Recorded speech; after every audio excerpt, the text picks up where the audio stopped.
My name is Thomas Reed. I'm 68 years old. I live in a small house in the countryside alone. People in my town call me Mr. Reed, the postman, because for 40 years, I worked at the post office. Every day, I delivered letters, love letters, birthday cards, and sometimes, bad news too. But after my retirement, no letters came for me. No one wrote to me. I had one son, Michael. He was my only child. After his mother died, he became my world. Michael was a bright boy. He loved reading, playing football, and fixing things around the house.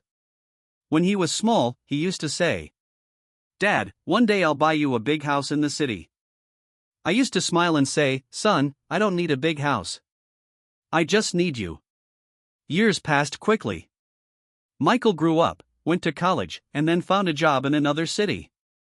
At first, he called me every week. We talked for hours. But slowly, the calls became shorter, and then they stopped. One evening, I called him. He didn't answer. I tried again the next day, still no reply. I told myself, he must be busy. Young people have their own lives. But inside, I felt something breaking. I wrote letters to him. Simple letters, like, "Son, I miss you. The apple tree you planted is full of fruit this year. I wish you were here." But no reply ever came.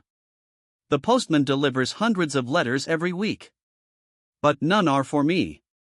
One winter, I received a message. It was from Michael. He said, "Dad, I'm getting married next month. I'll send you the invitation." My hands were shaking with joy.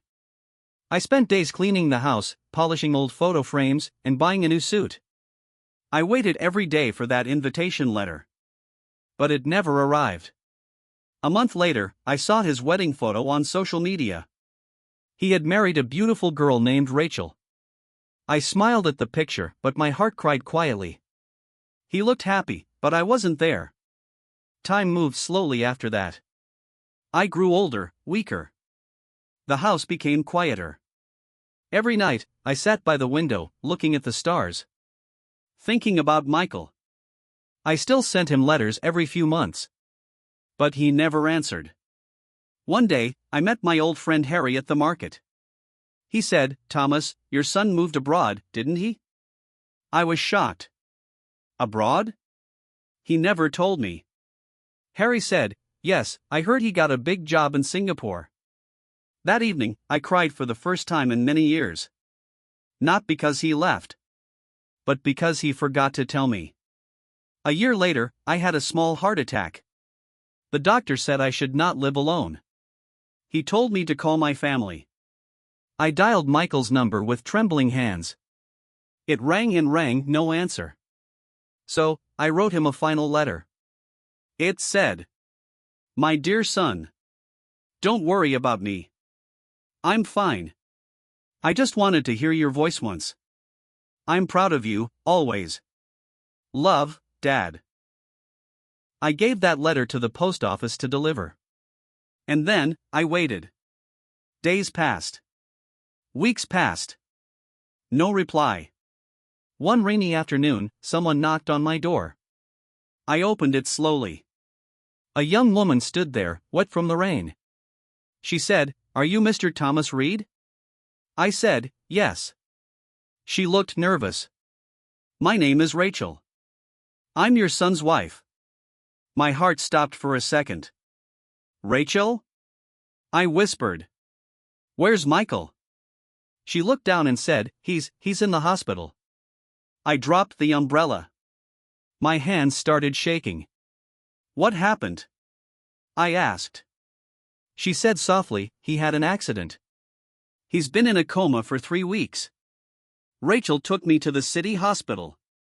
When I entered Michael's room, I couldn't breathe. My son was lying there pale, quiet, surrounded by machines. I went close and held his hand. "Michael, it's me. Dad." Tears came to my eyes. "I missed you, son. You didn't write, you didn't call. But I still waited. I always waited." Rachel was crying too. She said, "I found your letters. They were in his old drawer. He kept them all. He never threw a single one away. I looked at her in surprise. Then why didn't he reply? She said he was ashamed. He thought he hurt you by staying away. He wanted to come, but he was scared you wouldn't forgive him. Days passed. I stayed at the hospital, sitting beside him. Every morning, I talked to him, even when he couldn't hear. Remember the apple tree, Michael? It's still there. The apples are sweet this year. One morning, as I was reading a newspaper, I felt his fingers move. I looked up, his eyes were open. Dad, he whispered. I couldn't speak. I just cried and held his hand. He said, I'm sorry. I wanted to come home. I really did. I said, Shoo, it's all right, son. You're home now. Michael slowly recovered. Rachel visited every day. The doctors said it was a miracle. After 2 weeks, we went home together. The old house was still the same, small, warm, and full of memories. Michael helped me plant new flowers in the garden. We talked for hours, catching up on lost years. One evening, I saw him sitting by the window, writing something. He smiled and said, I'm writing you a letter, Dad. For all the letters I never sent. He gave it to me the next morning. It said, Dear Dad, I read every letter you wrote. I didn't reply, but I kept them close to my heart. I was foolish. I thought success was more important than time with you. I was wrong. Thank you for never giving up on me. I love you. Your son, Michael. That was the last letter I ever received. But it was enough for a lifetime. It's been 5 years since that day. Michael and Rachel live nearby now. They visit every weekend with their little daughter, Emma.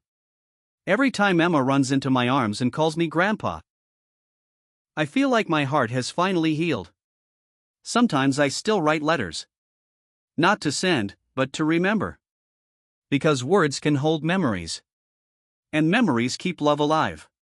In life, we often forget the people who waited for us. We think we have time. But time passes quietly. If you still have your parents, call them. Visit them. Write to them. Don't wait until it's too late. Because one day, they might be the ones waiting by the window, looking for your letter. Every story teaches a lesson. And this one teaches us. Love is not about big things, it's about being there. If you liked this story, please like, comment, share, and subscribe.